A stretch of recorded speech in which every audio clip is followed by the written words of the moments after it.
From Tally to Cali, It's time to wake up. Wake up!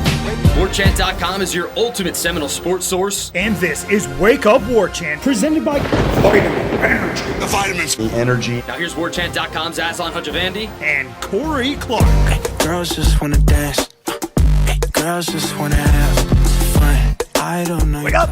Wake Up Warchant presented by Vitamin Energy. Coming up on today's show, blind takeaways after the second scrimmage of the preseason. We're basing everything on the words from Alex Atkins and head coach Mike Norvell. And the DJ Uiagalelei episode. Lots of thoughts on him, where he's been, what he can do, and what he will do this upcoming season. Wake Up Warchant presented by Vitamin Energy. VitaminEnergy.com. Promo code... What's it, Corey? Promo code? It's Warchant BOGO, Aslan. Okay. Glad I'm here for you. Thank gosh, what would we do without you, my friend? I'm going to take some Vitamin Energy Focus so I can remember the Warchant BOGO promo code, which buys you and gets you one for free when you go to vitaminenergy.com. That promo code set up courtesy of the great folks over at vitaminenergy.com that are Florida State alums. They like the show. They like the school that you like. And they're like, let's hook those people up and let's give them that promo code. Buy one, get one free, Warchant BOGO, vitaminenergy.com. Shake it and take it. Vitamins, nutrients, energy, 260 milligrams, all natural caffeine, clinically proven, 7 hours of energy, nourish the body, tastes great, burns fat, helps improve the immune system, which I gave away all my Immune Plus, and then what happens, Corey? I get Duval flu. Unbelievable. Unbelievable. But we're here to do a show for you, everybody, because we work for Warchant.com. It's the ultimate Seminole sports source. Subscribe, thumbs up, 5-star rating and review. FSU 1, still valid. The promo code FSU 1 gets you 2 months of access for only $1 American. Cannot believe we're still doing this stuff 2 years after the, not merger, but the joining of forces between the On3 brand and the iconic brand that is Warchant.com, ultimate Seminole sports source. Ultimate lead writer, ultimate columnist, Corey Clark in the house. Corey, what's up, man? What's up, buddy? It doesn't sound like you're doing great. You fighting through, though, huh? Yeah, man, just I'm glad I'm getting it now before the season starts. It's like, I don't know. I always get sick in December, January, and then I think something happens in the summers, but maybe not all the time. So I'm just chalking it up to whatever it is, whatever ick it is has arrived and will be purged out of my body by the time I get on a jet airplane and head to Dublin, Ireland in like a week. Yeah, man, it's coming. I mean, you better stay when do you ready. Fly if not out? ready. You fly out on Monday? I fly out on the 19th, my birthday. So yeah, I think I'll go cover the press conference Monday, or maybe there's a practice Monday. So that'll be my last communique in North America, and then off I'll be to Ireland, man. All right. When you leave, you're going to be here for a few more days after I leave, right? We'll leave Wednesday. So I'll be there for at least a practice, maybe 2. We'll see. But yeah, it is crazy. It's right around the corner, buddy. It is right around the corner. We're going to all be over in Ireland watching a football game. Saturday was a scrimmage. It was the second scrimmage of the preseason. Some might have hyped it up as being a pivotal second scrimmage. But from the sounds of it, Corey, although there were some takeaways from it, you penned a nice, can we call it a Clark column? But about the play of the quarterback. Yeah. Well, I did actually write a column about DJ that is on the website as people are listening to this. But, I also wrote overall just about the takeaways from the scrimmage. But, yeah, there's been a lot of angst about the passing game in general and DJ's play in particular, but angst from outsiders. Like, I don't think if you talk to anybody that's fortunate enough to watch practice every day like we are, and that was hopefully the point of the column that I was trying to get across. If you talk to us that are lucky enough to watch practice, or the people that are participating in practice and coaching it, you're not watching the starting quarterback going, "Oh God, what's wrong?" It's just not that. It's solid to okay. It's solid to good. It's not awful. It's not exceptional. But I think it's closer to exceptional. It's not close to exceptional, but it's closer to exceptional than it is to awful. And that was kind of my point, is also like 2 years ago, we've talked about this a lot. Through the first half of 2022, August, I was like, yeah, this offense looks kind of like it did last year. They got a big kid out wide they can throw to. But other than that, it looks like it's going to be the same offense. And then there was that day where it just seemed to click with Jordan Travis. And then they went, what did they go? 23-3 the next 26 games. So, I'm still waiting for it to look like that, to have a passing day, a whole week that looks like that. But we got 2 weeks to the first game, so that's what practices are for. And maybe this week is the week that it comes together for all those guys involved in the passing game, not just the quarterback where he looks sensational, but all the guys in the passing game, pass blocking, receivers, you know the drill. And, I thought it was telling that Norvell said that it's a critical 2 weeks. When he was talking about DJ, now he transitioned from talking about the DJ, saying it's a critical 2 weeks, and then he started talking about the whole team. But I kind of think he was focusing on the quarterback there when he said that. Like, he's been good. Is he good enough to get them to a championship? That's why these next 2 weeks are critical. Yeah, the question I was going to kind of posit was, we thought this was going to be a really big deal of a scrimmage. Like the second one, it's rubber meets the road time. But apparently they rested a bunch of people, but they did a lot of situational stuff before it started, and DJ looked really good. So, and then this coming week, they're going to actually start, I guess maybe even today, they're going to start Georgia Tech prep.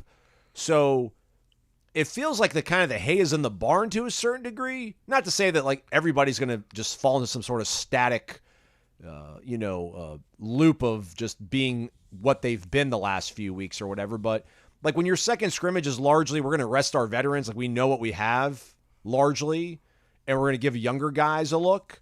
I just wonder how much more room is there to grow in the next 2 weeks, and if you're going to kind of also start turning to game prep here in the next 48 hours or so as we're recording this podcast.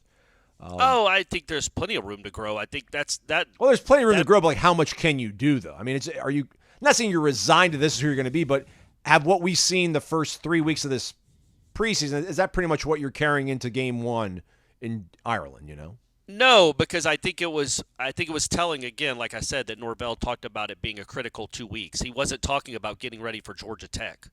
He was talking about literally the development of the team. And so I think if he views these 2 weeks as still development, at least a portion of these 2 weeks, and I do too. And I also think you're always developing, even if you're like, okay, Georgia Tech runs this when you're going up against the scout team. Sure, that's Georgia Tech prep. Everything else is Florida State prep. And so I do think that there's always going to be development throughout the year, and certainly these next 2 weeks. And I, listening to Norvell, by the way, I had to go back and listen to it because I got on the Zoom late because for the first time all year, what were they, 30 minutes early? At least, yeah. At least it's like, oh, you're supposed to be on the Zoom at 11:15, and then I'm getting we're getting text at like 10:33. Oh wait, the scrimmage is over. Yeah. I'm like what? But anyway, so I went back and listened to Norvell, and I didn't get the sense that DJ scrimmaged. The starting offensive line did not. What Norvell termed most of the starting offensive line is how he put it. So you know what that means, guys. You know who that probably is, at least most of them. They're all 23 years old. There's no point of them being out. They know what they have in those guys. So it did give the younger linemen a chance. But it sounded like DJ had a really good start to the scrimmage, and maybe hit Ja'Kai for a touchdown or at least a couple of big plays. That was cool to hear. So that didn't strike you as the situational stuff they worked at the beginning. That's actual their game simulation they did. You think? I think, man, because okay. I think it's almost and I don't know. Again, we don't get to watch scrimmages. No, the way I interpreted it was they came out and looked really good in situational stuff they wanted to run that day. I think he said some 2-point play stuff they wanted to run, a few other things, and then they broke out into a simulated game. I feel like veterans might have participated in that first half, like the situational 2-point conversion stuff, and DJ did look really good. But I think after that, the rest of that day, to me, it seemed that was like the Brock Glenn, Luke Cromenhawk, Trevor Jackson show. But again, sure, we can interpret these things differently. But I definitely don't think he would term DJ as having a great start to the scrimmage if he's just talking about 2-point plays. Yeah. Like that to me is like that's misinformation. That's fake news, Mike. That's fake news. I think maybe he didn't okay, we've kicked off. Ball at the 25, run a drive. Maybe he didn't do a lot of that. But even if it was just, okay, red zone or okay, third downs, apparently he was good in that situation. And he was the quarterback in the I wrote about this. He was the quarterback for the 97-yard drive in the scrimmage before. So he's gotten some live on live. which is the key to all of it. Like, he's getting live on live against the ones. Probably not a lot. Again, this day and age, you don't want to come out of a scrimmage. What was that, August 10th? And be like, oh, we lost 2 guys for the season.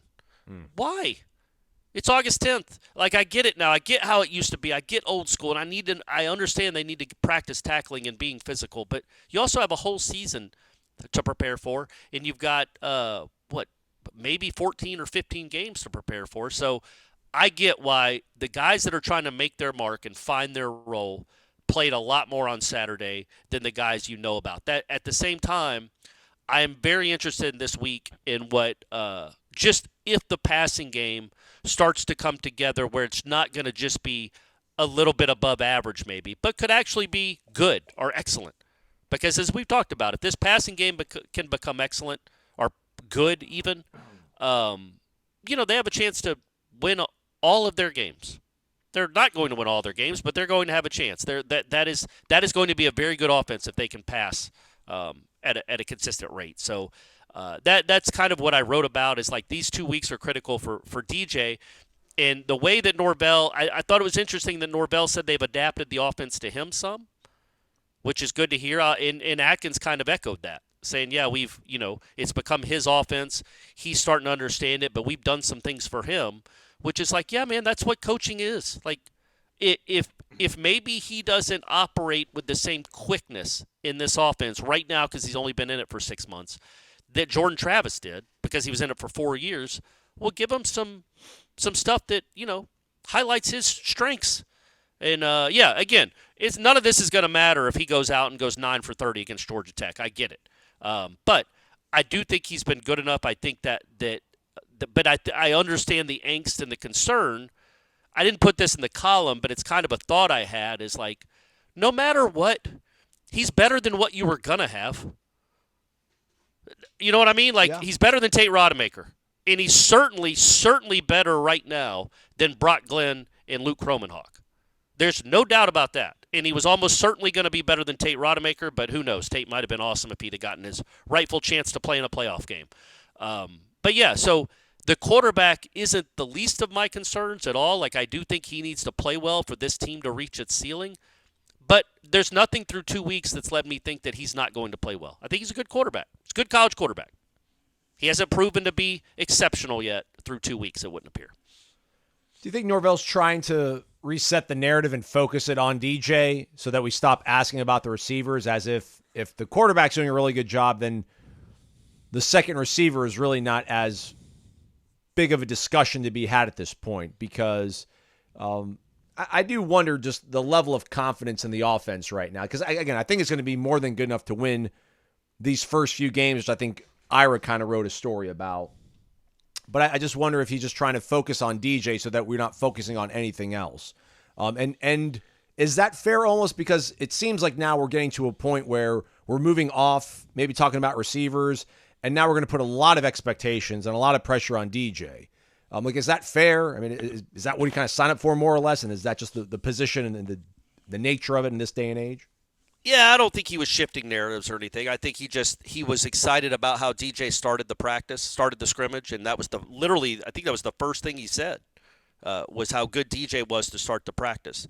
So I don't know if he's like shifting narratives or anything. I think maybe he wants the narrative out there that DJ's played pretty well. Maybe that's, but what does it matter? Like, you know what I mean? Like, at the end of the day, the only narrative that matters is what we see on Saturdays. So he can shift it or not. The proof will be once we're in Dublin and then the rest of the season, how it looks as a passing game. Again, I have no doubt that DJ is good enough. And I think, and I have no doubt that Mike Norvell is a good offensive play caller and a good offensive coach. So they're going to be okay in that regard. You're just wondering, it's a word I use all the time, can it be special? Do they have the ability to make special plays in the passing game, as Atkins talked about, when teams know you're passing? Just like, they want to be good in running situations when teams know they're running. Like he talked about, not all rushing yards are the same. You can call a draw on 3rd and 18 and get 17 yards and punt. Well, that's a 17-yard run. Good for you. But, yeah, man, you tricked them. He's talking about not having to trick people. and be able, not having to just depend on tricking, I guess is the right word when it comes to offense. 3rd and 11, they know you're going to throw. Can you make those throws? 3rd and goal at the 7, can you make those throws? Those are the hard ones, man. 3rd down in red zone, those are the hard ones, the hardest ones anyway. And again, the way they talked about DJ kind of buoyed me a little bit, honestly. Like I don't think it was like let's shift the narrative, because at the end of the day, if DJ sucks, they're going to look like liars, and they're not liars. It doesn't behoove them to say something that's untrue. So I do think that they've been, what would you say, decently pleased with what they've seen from him. No, not over the moon, but decently pleased. I mean, I think he was. I think Norvell was beyond excited about DJ's play. I mean, I meant the first scrimmage, man. Though. When he was talking about the first scrimmage, he did not seem all that thrilled with what he had seen. Okay. But yeah, overall with the two, I would think decently pleased. Pleased, I guess. You don't have to decently and pleased. That's almost it's a redundant. They've been pleased with what they've seen. Not over the moon, not doing cartwheels, but pleased. And apparently they like the decision making's getting quicker and quicker as he gets more and more comfortable with this offense. He did also mention the improved run game, or he was asked about the improved run game by Ira. Norvell was, Corey. And I thought it was interesting how he mentioned that, the quarterback's involved in this as well, like getting them in the right place. And that's something that, Alex Atkins talked about towards the end of last year, maybe during the spring, about just how valuable Jordan was to the run game last year by getting them in the correct plays. Do you think this is can they do both things concurrently? I mean, obviously in an ideal world you would, but do you think this first month of the season, the first 3 games, you're kind of thinking, all right, let's not overwhelm him by putting the game on his shoulder, or maybe having him do some stuff that might be out of his comfort zone or out of his fingerprint of what he's done his few years in college, and let's just focus on getting this run game going, and then we can kind of start putting more on his plate when it comes to throwing the ball well? Or do you think all expectations, the full arsenal of what Mike Norvell wants for his offense to be and look like, he's going to try to unleash it in Dublin? Yeah, no, I definitely think he's going to just unleash it, or try to anyway. And Atkins said that on Saturday. Like they haven't spoon-fed him. They've thrown it all at him. And Norvell mentioned that DJ's a smart quarterback, and that he sees it well, and he does seem to be getting more and more comfortable with the offense. And I don't think Norvell wants to go into a game where he's only got 70% of the playbook. And again, DJ's been here since January. Well, we're in August. He's a smart kid, and he's played a ton of football. Like, I feel like he knows it.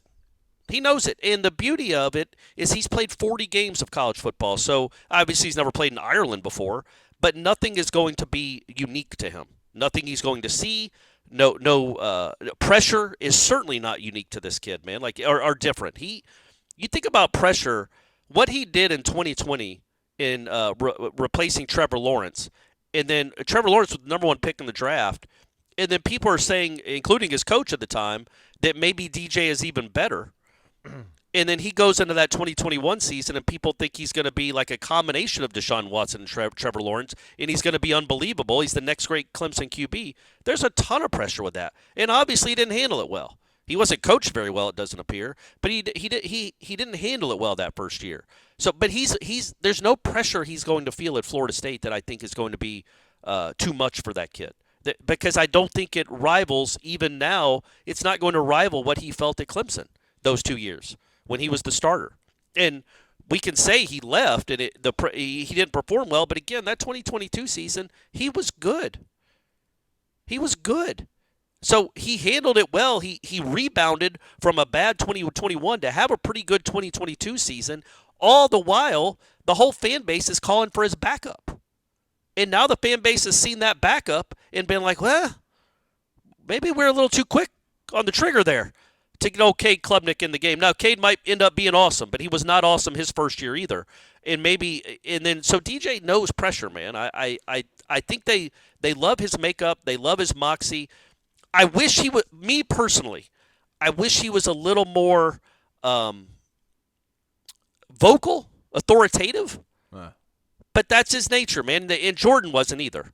I think Jordan. No, Jordan was last year, man. Jordan got there, right? Eventually.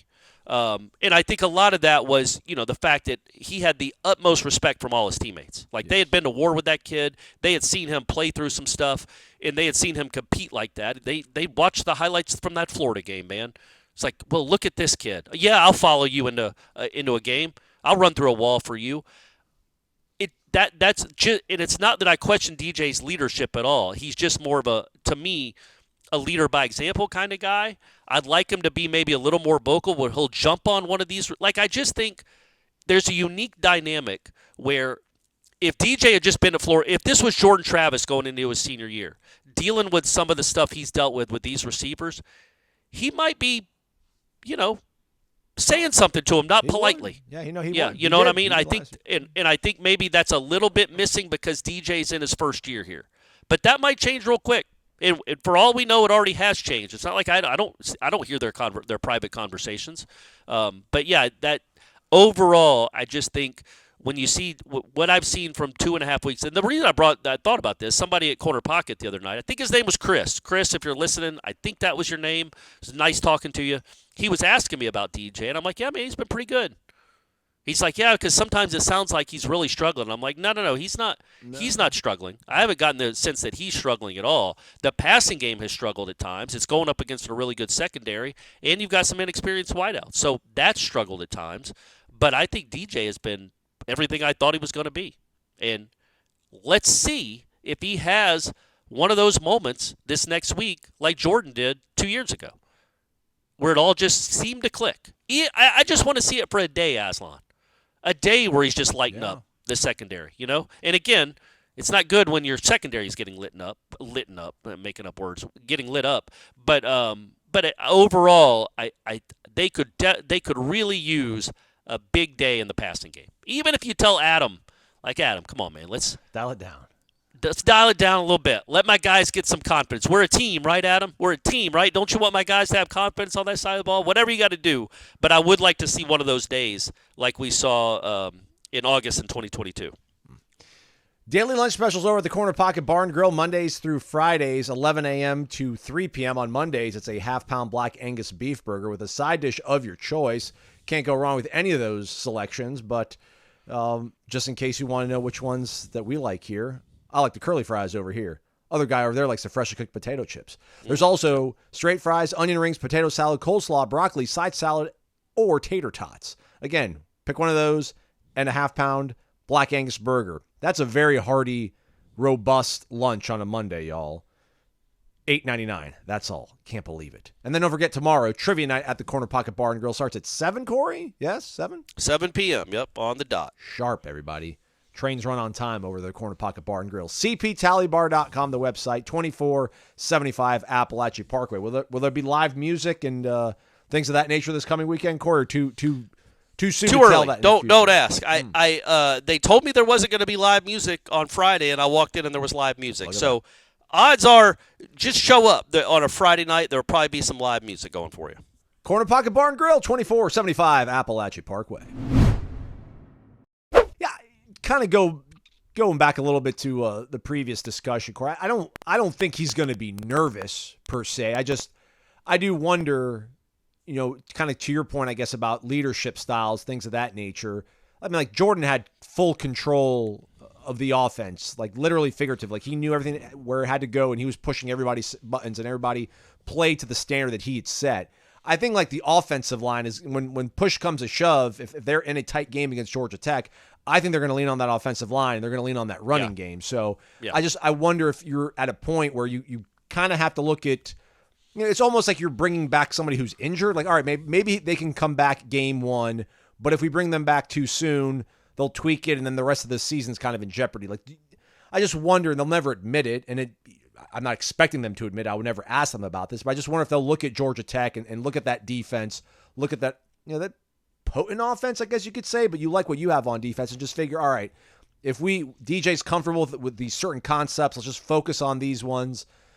That's enough to give an honest look for the run game to open up things. Then we can just rely on this running game if he gets us in the right plays running wise, we'll be more than fine. That's like the only thing I'm kind of wondering where they're at right now, because I think he'll continue to grow as the season goes on, as everybody will. But I just wonder, how they're going to approach that. But they like where they're at right now. I think like 2 different times Norvell said after the scrimmage on Saturday, like he's really pleased with where they're at right now. He's really confident with where they're at right now. So I'm not trying to create any discourse or discord rather, but just pondering some things, just pondering things. We're always trying to create discourse. That's what we do. Yeah. That's what we do.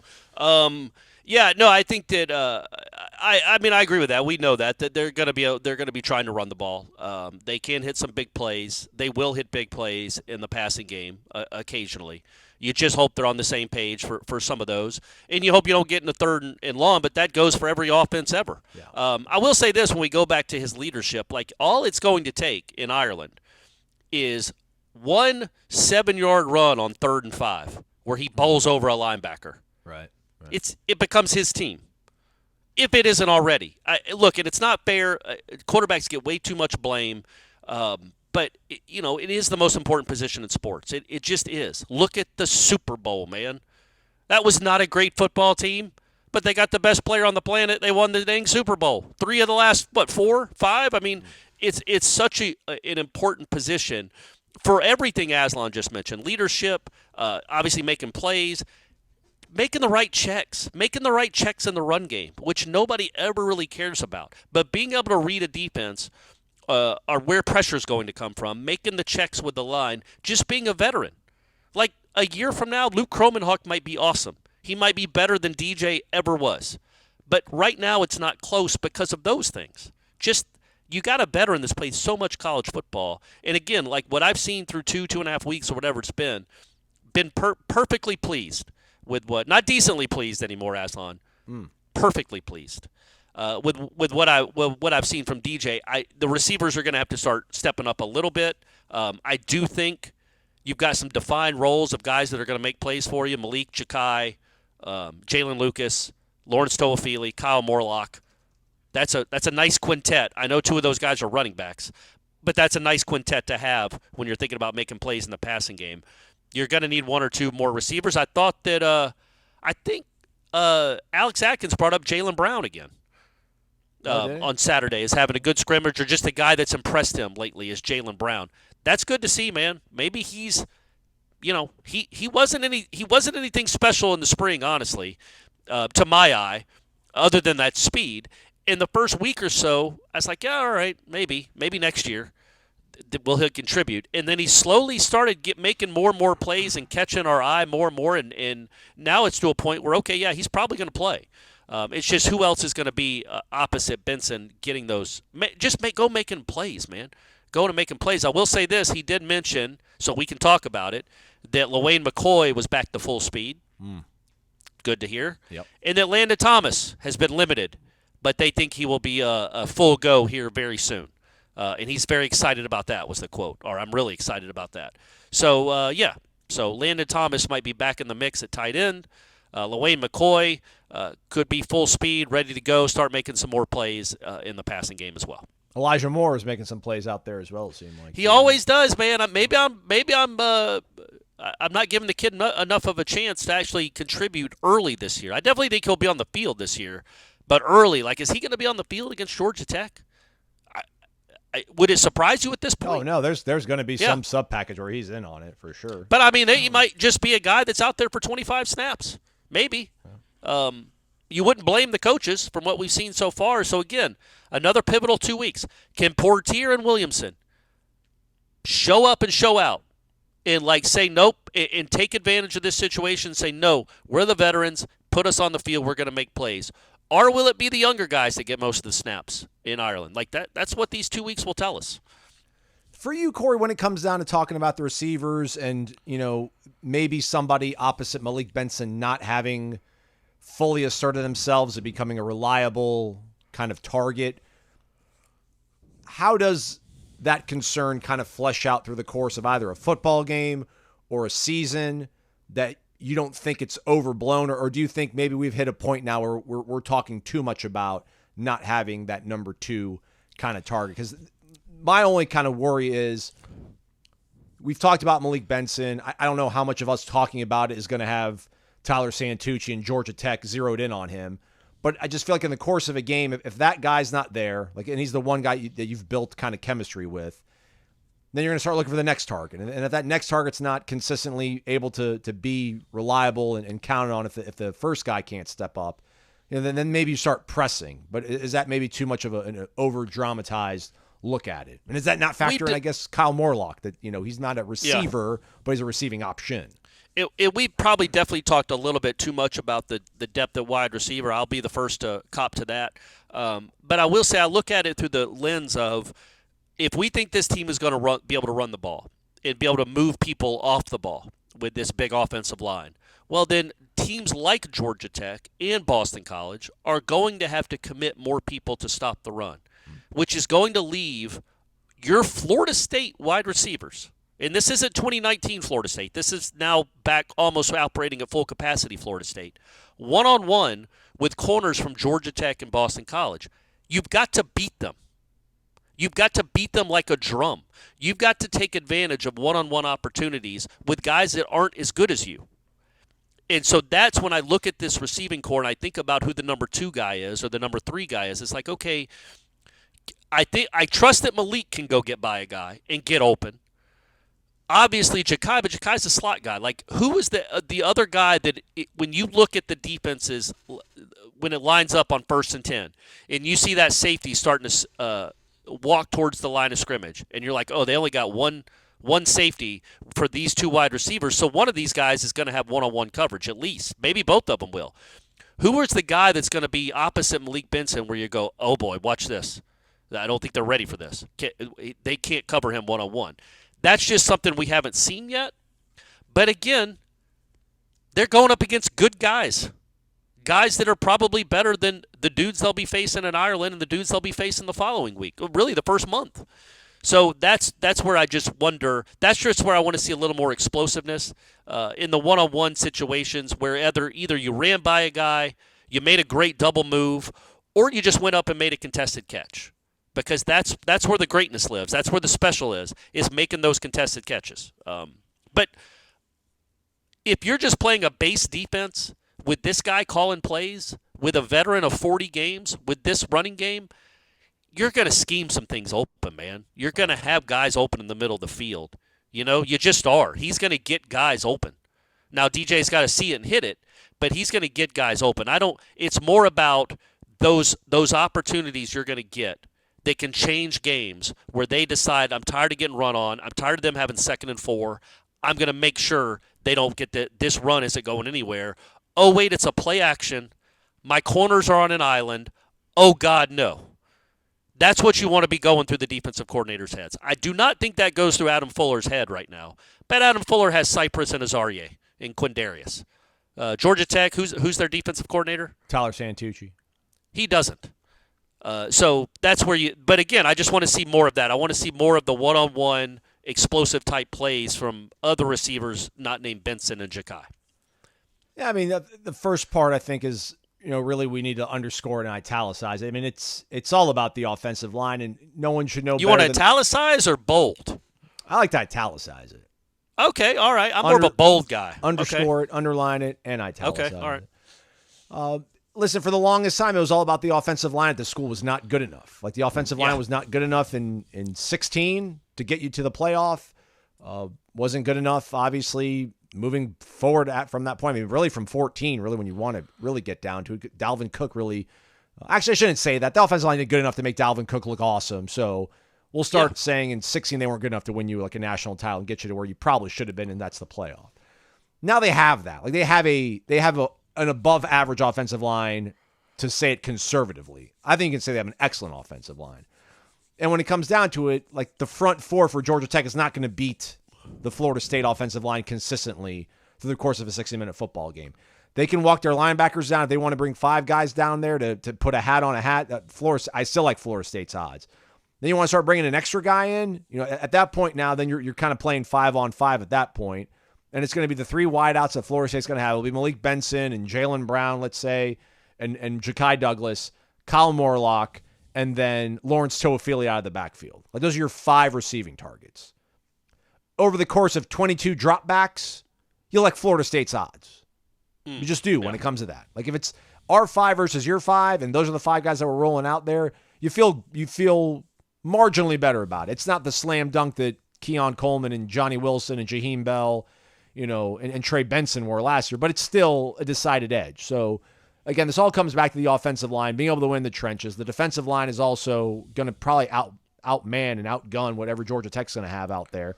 So these are the things that, we should focus on, but I feel like it almost goes without saying, although I think we talk a lot about how good the offensive line is. So there's your and how good we balancing think how good we think the running game will be. The counter to that is if the running game ends up not being good. If the running game ends up being what it was last year. How not, though? Like how does the offense? I agree. Not to be arrogant about it, but I can't say I would be surprised too, but let's just say it doesn't look great. It doesn't work. It's not good. It's not running game wise. It's just not a good running game. It's whatever last year's was, 52nd in the country. It's in that neighborhood. It's gonna be a dogfight to win 8 games. Whoa, really? If they can't run the ball, yeah. But you think last year that counts as not being able to run the ball? Yes, correct. They couldn't run the ball at will. They couldn't at will. Okay. Yeah, man. They just couldn't. They couldn't run the ball at all against Clemson. 76th and I know Clemson in the nation, had a good by the defense. Way. 150 yards a game, 76th in the nation last year. Yeah, man. If they're there in that neighborhood again, that's trouble. That's trouble for the season because you don't have Johnny and Keon and Jaheim and Jordan. Quite frankly, you don't. The fact that they couldn't run the ball against Pitt at all was troubling. When that's the time, it's like, man, you don't have any receivers here. You've got to depend on your offensive line to win this game for you, and they couldn't do it in the running game. Jordan and Ja'Kai, I think Benson had one long run there in the second half to put it away, and the defense won that game. Not the offensive, not the running game. So if it looks like that, they're in trouble. But that's a big if, because I don't think it looks like that. And I say that not hoping. I say that remembering what I saw last year in August and what I'm seeing this year in August. It does look different. They do move guys out of the way, good guys out of the way. So that gives you hope and confidence that the running game is going to be significantly better. And if it is, you don't have to be a great passing team. And if you are a great passing team, like I said, you'll be playing in the playoff, and you'll probably be a pretty high seed in the playoff if you end up being a great passing team, a great efficiency passing team to go along with being able to run the ball. You're going to have one of the best offenses in the country. But it's a big if too. But that's my point. Is like if they can't run the ball consistently through 2.5 weeks, I don't trust what I've seen from this passing game to be like, it's all right. DJ and the boys out wide got us. I haven't seen that. But that's not the plan. The plan is to be able to run the ball and do everything off of that. And if you can do that, this offense will be very good. And I could be wrong. Like I said, this week, they might just light up that secondary. Just light them up. And then I'll be telling a different story once we're not. By the way, are we doing shows the week? How are we going to do shows when you're in Ireland? Dude, I have no clue. I was thinking about, like, our guy Matt Lasser was getting things lined up for the War Chant report. I'm like, when are we going to do the War Chant report? When am I going to do headlines? I mean, we did shows last year when I was in Ireland. It's like, what, 6-hour difference? Yeah. I mean, and I'll be, I could, obviously I'm around, and then I'll be in Ireland one of those days. I guess Thursday are we going to do a live show from Ireland on Thursday for the Friday before the actual game? Yeah. I might get you and Ira can do a special guest appearance that day. It's going to be a long travel day for your dog. I got to fly into Manchester, take a car service to Holyhead, England, and get on a boat to Dublin. All on Thursday morning. Okay. So I don't know as soon as I get into Dublin, be like, hey, Aslan, you ready to record? I don't know if that's going to be my first train of thought, but we'll see. We'll see how we do. And then obviously we got to record after the game. And I'm going to be in London for like 4 days after the game. So this first 8 to 10 days of the college football season is going to be a little dicey for your boys. But we're going to get you content one way or the other. That's our promise. Yeah. All right. Oh boy. I'm not ready, Corey. I got to do something to get ready. I'm just not ready. This throws a wrench into things. Like going to Ireland throws a wrench into. Like I thought New Orleans was something different. Ireland's a whole different ball game, man. Holy moly! Yeah, I was trying to make plans with somebody, and I'm like, after I get back from Ireland, they don't have a game until that following, like the whatever. It's going to be September 2nd, the next time they play a game.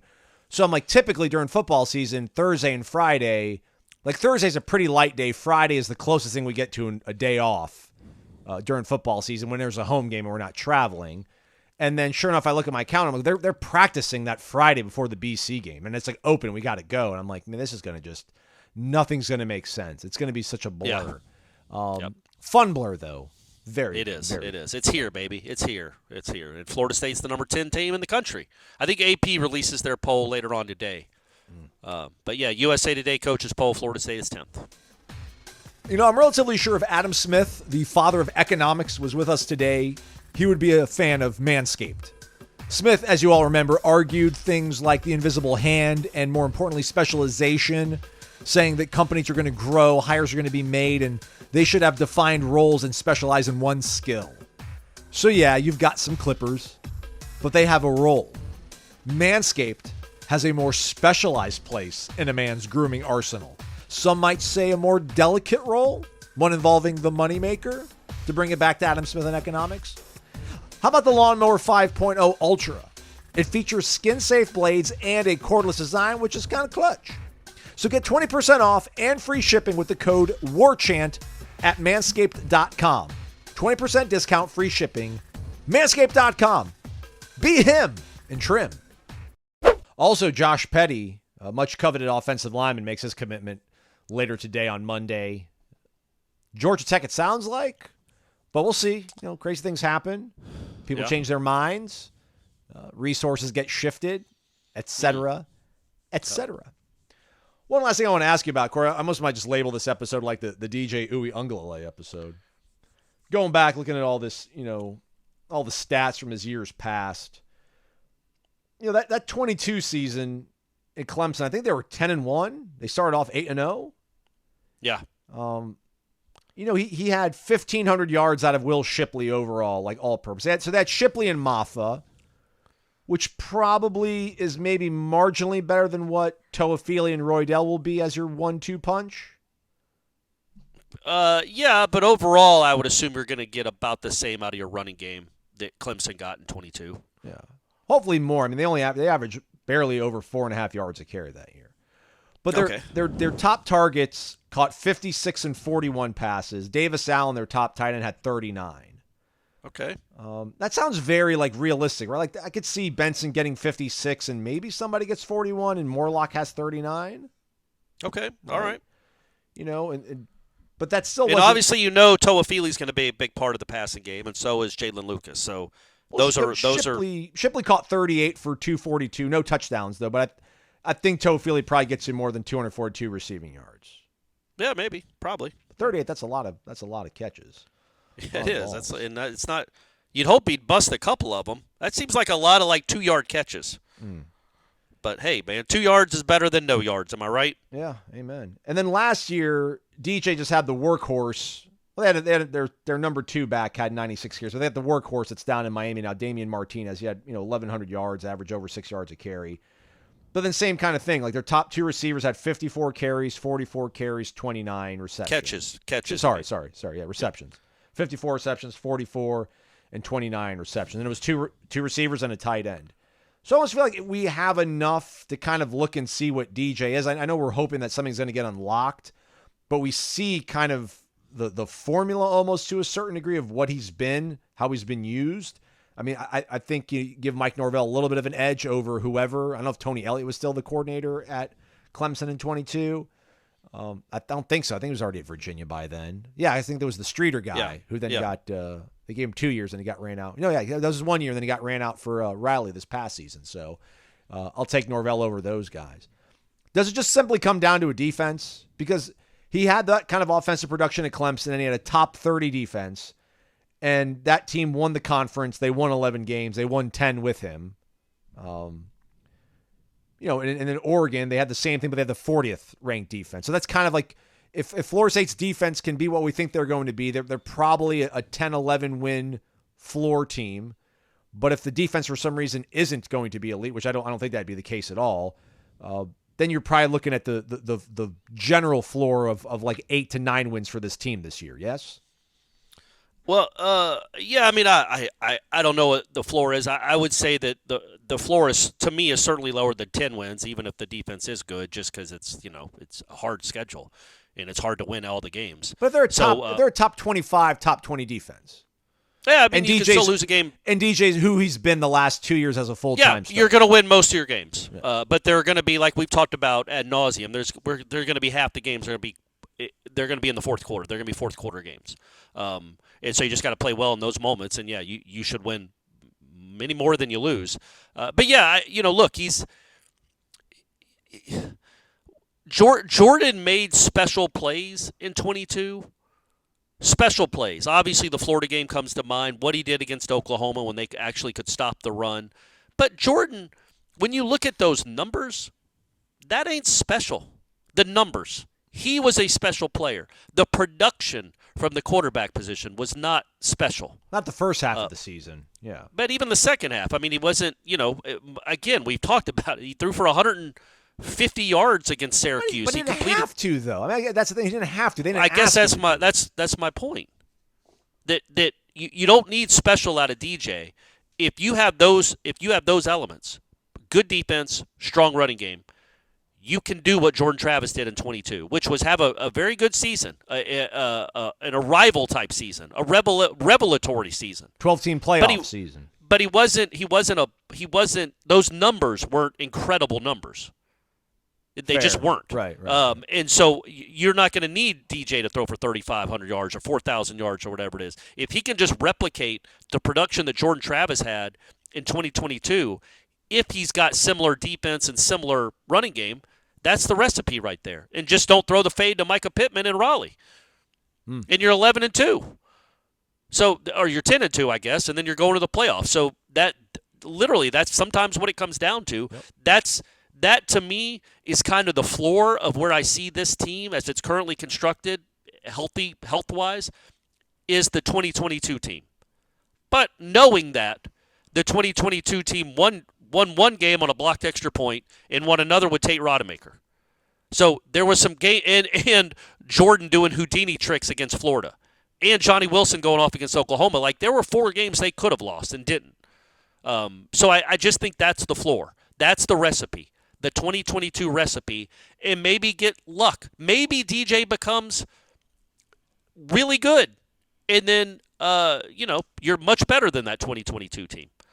But right now, that's kind of where I'm aiming this season. That's where my viewpoint is the 2022 season. I think that's a good season.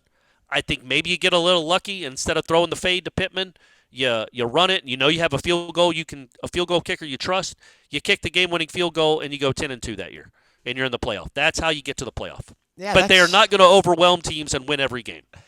I don't see that happening. That's the main difference, right? Between now and 22, it's like you have a legitimate kicker now. I mean, it's the same guy, but he's made huge strides. I mean, you can call it whatever you want against the North Carolina State game. I mean, they lost that game because they did not have any trust in Ryan Fitzgerald to kick a field goal of any circumstance. Yeah, even though he had made one to end the first half, yes, they did not trust their kicker in that position. Because it was a 2-point loss. They absolutely trust him now. It was a 2-point loss. They could have just settled for like a 42-yard. They were at the 20. Yeah. I think they were at the 20 or 21. Like, they were in field goal range when that play happened. So, yeah, I just think that's another thing. Special teams. You've got one of the best punters in the country. We think you have one of the best kickers in the country. I don't think the punter probably won't run over the line of scrimmage and try to kick it this time. Oh, that play too. That was crazy too. Yeah, probably not. He knows the rules now, everyone. He's been here for 4 years. So yeah, I just think that's the recipe. Again, I keep saying this. We don't need to compare it to 23. Yeah. You lost 10 draft picks off that team, including one of your better ever quarterbacks and one of your better ever talent-wise wide receivers in school history. So you're not going to have maybe the talent, top-end talent. But overall, I think you have as much talent because your second stringers are better and your third stringers are better. And you can replicate 2022 and hopefully you get lucky here and there. And that's my I know we're still 2 weeks away from this season starting. That's my barometer for this upcoming season is if you can replicate 2022 and just avoid the NC State type loss, that's how you get to the playoff. Because you're not going to be perfect. You're going to lose some games. Yeah. Defense is going to be good, we think. Special teams is going to be maybe very good. Your offense should be good because it'll be able to run the ball. all that should equal 10 or 11 wins. At least it all should equal a trip to Charlotte, Aslan. That's all I'm saying. That's all we want, right? Another trip to the Queen City. I think the defense is going to be great. I don't know why. Okay. I don't know. All right. Are we hedging ourselves so we don't get dunked on if they end up starting the year like 4-2? Is that what we're just kind of being? I mean, listen, yeah, that front you know me. four I'm the ultimate disgusting. hedger. The front four is ridiculous. Good. The secondary is ridiculous. Norvell keeps gut. I mean, I think he almost said after the scrimmage, almost in as many words, that like I realize what we lost, but I really like what we still have at linebacker. And it's pretty heady stuff when you lost the guys that they lost and the amount of snaps they played, and they were all conference performers, and he still likes where they're at linebacker. And shout out to Tatum Bethune, by the way, had a good preseason debut. He had 8 tackles and a tackle for loss for the 49ers. Niners, yeah, that's right. Lastly, on the way, it's weird. I think I'm a little bit Dublin aside. I think I'm more excited for this season than I was last year. Okay, like I felt better I had more confidence. Like if I put my journalist hat off, like fanboy 18-year-old Aslan was like last year, like, yeah, man, like this, they're gonna run through the schedule like blank through a tin horn. I still think they're not supremely more talented than everybody else on the roster like they were last year. And I still haven't. I mean, I need to go ahead and grab a preseason mag already here and start really looking at some of the other teams. But what I know off the surface, they're not going to be going to any game at a disadvantage talent-wise. Some want to say Notre Dame. I don't even really think that's the case. I mean, I think it's just it's November. It's going to be cold. It's Notre Dame. We get it. But there's enough variance, or there's enough wiggle there to where, like, I think there's going to be so many exciting games. It's just going to be a little bit nerve-wracking for a lot of people who just want to beat everybody like it's 2013 all over again, which that was great times. Not complaining, but I'm excited to see how this is all going to go, because they've got teams on the schedule that have certain things that make you wonder, like, will that translate to being successful against Florida State? Like, will that Georgia Tech offense, which probably is going to end up being like a top 5 offense in the conference, but LSU had the Heisman winning quarterback. He didn't look really great in his week 1 against Florida State. Like, SMU's got a really good offense, but let's see how that's going to look against Florida State. Like, that's going to be the real sort of chess match, I feel like, going forward. I think Florida State's offense is going to be what they're going to be week in and week out. Just can the defense really flash some elite chops and shut down what are going to probably be some really high-flying offenses? I'm excited. Well, they need to. Yeah, they need to. Yeah, it's interesting. Like in 2022, I think most fans were nervous. Oh, yeah. I don't even think they were cautiously optimistic. They were just cautious. They had liked some of the strides they made after the 0-4 start, but overall, not believers by any stretch. Slowly, they became believers, and they got their heart broken in October, and then they became believers again. But I think to start 2022, it was nervous. Like, please, can we get out of this slop? Can we get out of this mud? Can we beat a not great LSU team? Can we win an opener? Is that allowed? For the first time? Yeah, can we do that? Yeah, can we win an opener for the first time since the Jimmy Carter administration? Can it happen? And then net last year, it was the confidence of, we got all these guys back now. But you did have the trepidation of playing LSU again, and you were underdogs. But you knew even if you won or lost that game, you were set for a big year. You were set for probably a double-digit win year at least. This year, it's the great unknown. Like, legitimately, it's unknown. Like, I think, but the beauty is, unlike 22, where you're like, man, I hope they can get to 7 wins. I hope they can get to a bowl. Right. This year, because that was, I don't think, maybe 10 wins was the ceiling. I don't know. Probably 11 wins, because we talked about that NC State game. But either way, a 10-win regular season was about the ceiling for that team. But, man, if you'd have told most people listening to our show in August of 2022 they're going to go 9-3 in the regular season, they'd have been really fired up. Yeah. This year, you tell somebody they're going to go 9-3, they're not going to be fired up. But the beauty is, we have no idea, like, there is the unknown. This could be an 8 or 9 win team. It could also win the national championship. Like, I'm not predicting that, but I mean, there have been worse teams that have won it. Looking at you, 84 BYU, and it's such a and 90 Georgia Tech, and 90 Colorado for that matter.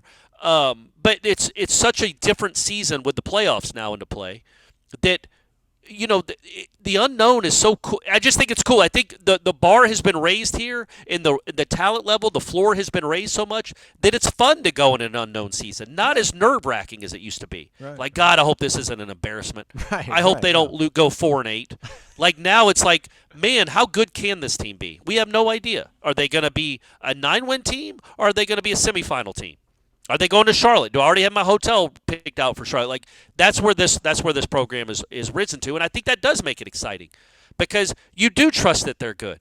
Because at the end of the day, like Aslan was talking about, I do think they have more talent than just about everybody on their schedule. Probably everybody on their schedule, from top to bottom, 1 to 85. I think they're the most talented team on any field they walk onto. And on top of that, I think they have the better coach. Than the guys on the other sideline. I just trust the guy. So that's a pretty good recipe to have a fun season, even with so many unknowns. Amen, brother. Are you in Tallahassee right now? I am. I'm fired up. I get to watch practice today. All right, you might be the only one doing it. That's on the show at least. I might be a late arrival, get a little more sleep. Yeah, get some sleep, buddy. We'll hold it down. We'll hold down the fort. We'll do a show Tuesday for you, everybody, and then probably one on Wednesday. Do one on Thursday. Do a live show on Thursday. Make that your Friday show.